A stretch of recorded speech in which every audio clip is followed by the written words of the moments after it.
Ever feel like you're just going along in your day and bam, suddenly you're seeing red? Yeah, like where did that come from? Right.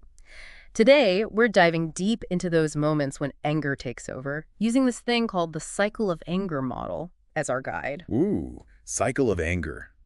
Sounds intense. I like it. It's actually a really helpful way to understand what's going on in our heads and bodies when we get angry. And hopefully by the end of this, we'll all have some new tools to handle those heated moments a little better. I'm all for fewer heated moments. Sign me up. Me too. So, like any good action movie, we've got to start with a bang. In the world of anger, that's the triggering event. Okay, the triggering event. So, like, what sets us off? Exactly. And it's usually something pretty small, believe it or not, like getting cut off in traffic. Ugh, don't even get me started. Yeah. See, that gets me going already. Right. But why is that? Why do our brains react so strongly to something as, let's face it, insignificant as a traffic jam?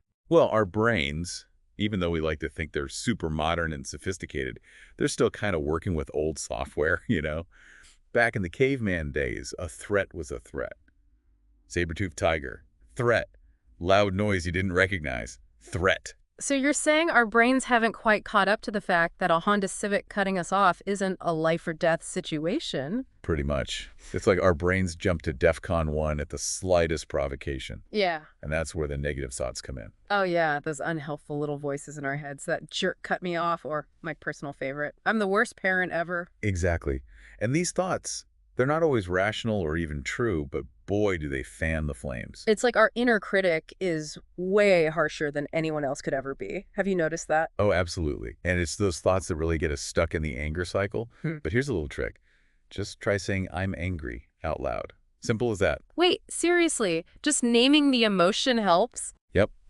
Studies actually show that it can calm down the amygdala. That's like the fire alarm part of our brain that goes off when we're angry or scared.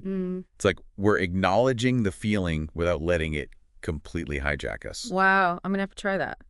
Okay, so we've got the trigger, the lightning fast thoughts, and, spoiler alert, this is where things get physical. Oh yeah, our bodies are definitely not just along for the ride. It's like our body becomes a pressure cooker ready to blow. One of the sources described it as racing heart, fists clenched so tight your knuckles turn white, maybe even sweating or shaking. That's all that adrenaline, right? Our body's gearing up for a fight-or-flight response that we inherited from our cave-dwelling ancestors. And this brings us to the grand finale, drumroll please, the behavioral response, how we actually express all that pent-up anger. And that, my friend, is where things can go really wrong. Because it can range from yelling to arguing, maybe saying hurtful things we don't mean, or just shutting down completely. Right, and the thing is, every time we go through this cycle, the reactions can get a little bit more intense. It's like a snowball effect.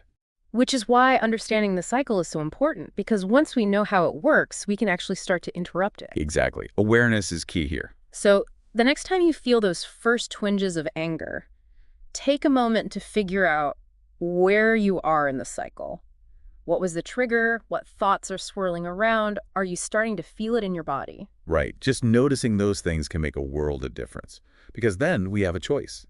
We can either let the anger carry us away, or we can find a new path, a new response. And that's what we're all about here, right? Okay. Giving you the tools to take control of your emotions rather than letting them control you. Exactly. You got this. We all do.